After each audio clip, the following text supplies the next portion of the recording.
The phone vibrated on the nightstand, a sharp buzz slicing through the quiet of the bedroom. My heart lurched as I read the notification glowing in the dark. Wedding still on, but I'm spending the last few nights before with my ex. The words burned into my retinas, each syllable a jagged edge twisting in my chest. I sat up, the sheets pooling around my waist, the air suddenly too thick to breathe. My fiancée Elise was downstairs, humming softly as she folded laundry. The normalcy of it felt obscene. I reread the text, my thumb hovering over the screen, as if touching it might make the words rearrange into something less devastating. My mind scrambled for context, for some innocent explanation, but the timestamp, 11:47 p.m., mocked me. She'd sent it 20 minutes ago, while I was half asleep, dreaming of our vows. The room spun, the shadows of the ceiling fan slicing through the moonlight like a guillotine. Was this a mistake? A cruel joke? Or had the woman I loved, the woman I'd built a future with, just confessed to shattering it? I padded downstairs barefoot, the hardwood cold against my soles. The living room was dim, lit only by the flicker of a lavender-scented candle on the coffee table. Elise sat cross-legged on the couch, folding one of my old t-shirts, her auburn hair catching the light like a halo. She looked up, her smile soft, unguarded. "Couldn't sleep?" she asked, her voice warm, oblivious to the storm in my chest. I opened my mouth, but the words caught, heavy as wet cement. Instead, I held up the phone, the screen's glow casting harsh shadows across her face. Her smile faltered, then froze. "What's this, Elise?" My voice was low, trembling, a stranger's. She set the t-shirt down slowly, her hands lingering on the fabric as if it could anchor her. "What do you mean?" she asked, but her eyes darted to the phone and I saw it. The flicker of guilt, quick as a spark, before she masked it with confusion. "This text. From you. To me. About spending nights with your ex." Each word felt like spitting glass. "Explain it. Now." Her lips parted, but no sound came. The silence stretched, thick with the hum of the refrigerator in the kitchen, the distant tick of the clock. Her fingers twisted in her lap, and I noticed her engagement ring, my grandmother's, reset with a sapphire because Elise loved blue, catching the candlelight. It looked wrong now, like a prop in a play gone off script. "It's not what you think," she said finally, her voice barely above a whisper. She stood crossing her arms, her bare feet shifting on the rug. "It's complicated." "Complicated?" I laughed, a bitter, hollow sound that made her flinch. "We're getting married in 3 days, Elise." 3 days? And you're texting me about your ex? What's complicated about that? She took a step toward me, then stopped, as if an invisible wall had risen between us.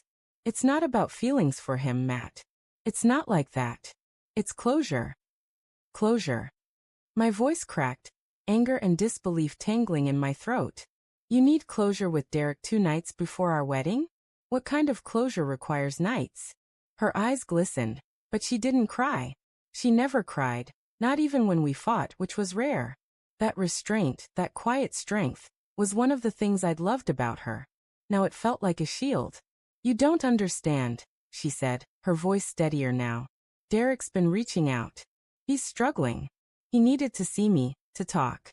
I didn't want to tell you because I knew you'd overreact." Overreact. I stepped closer, the phone still clenched in my hand. "You're sneaking around with your ex, and I'm overreacting? Did you meet him already? Did you?" My voice broke, the question too heavy to finish. The image of her with him, laughing, touching, sharing secrets, clawed at my mind. "No," she said quickly, her hands raised as if to push the accusation away. "I haven't seen him. Not yet. I was going to tell you tomorrow, I swear.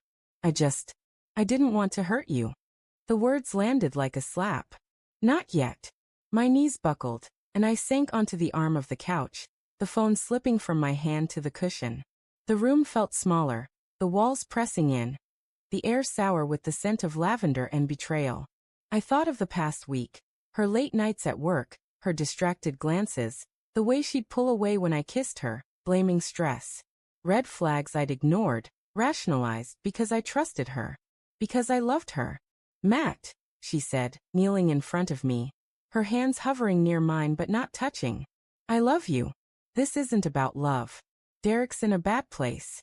He's been spiraling since we broke up, and I feel responsible. I just need to make sure he's okay before we start our life together.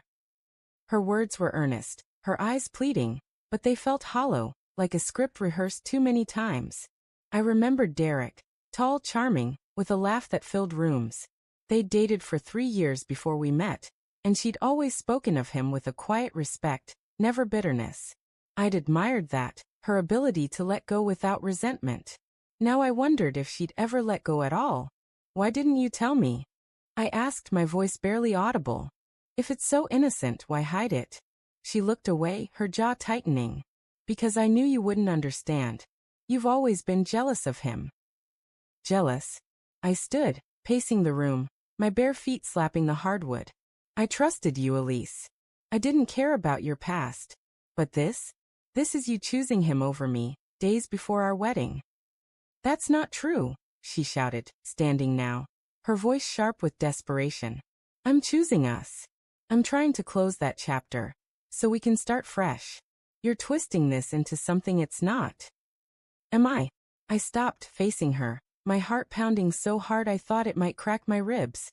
Then why the text? Why say you're spending nights with him? What am I supposed to think? Her silence was louder than any answer. She hugged herself, her shoulders hunching, and for the first time, I saw fear in her eyes, not of me, but of something unraveling inside her. The candle flickered, casting long shadows that danced across her face, and I wondered who she was in that moment. The woman I loved, or a stranger wearing her skin. I don't know what to say, she whispered. I didn't mean for it to sound like that. I need to see him. One last time. The words hung between us, heavy, final. I wanted to scream, to shake her, to demand she take it back. But something in her voice, resignation, maybe, or regret, stopped me. I saw the future we'd planned. Our small wedding by the lake, the house we'd buy, the kids we'd raise, crumbling like ash. And yet, a part of me, small and desperate, wanted to believe her, wanted to cling to the love we'd built, even as it fractured. Then go, I said, my voice cold, unfamiliar. See him, but don't expect me to be waiting when you're done. Her breath hitched, and for a moment, I thought she'd cry. Instead, she nodded, her lips pressed into a thin line. She grabbed her keys from the coffee table, the jangle sharp in the silence, and walked to the door. I watched her go, the sapphire ring glinting as she passed under the porch light. The door clicked shut, and I was alone. I sank to the floor, the phone beside me, its screen still glowing with her text. The words blurred as my eyes burned. Not with tears, but with something hotter, sharper, rage, heartbreak, and the dawning realization that I'd never truly known her. In the quiet, I heard my own heartbeat, steady, relentless, a reminder that life would go on, even if trust could not. Hours later, my phone buzzed again. Another text from Elise. I'm sorry. I didn't go. I'm at my sister's. Can we talk?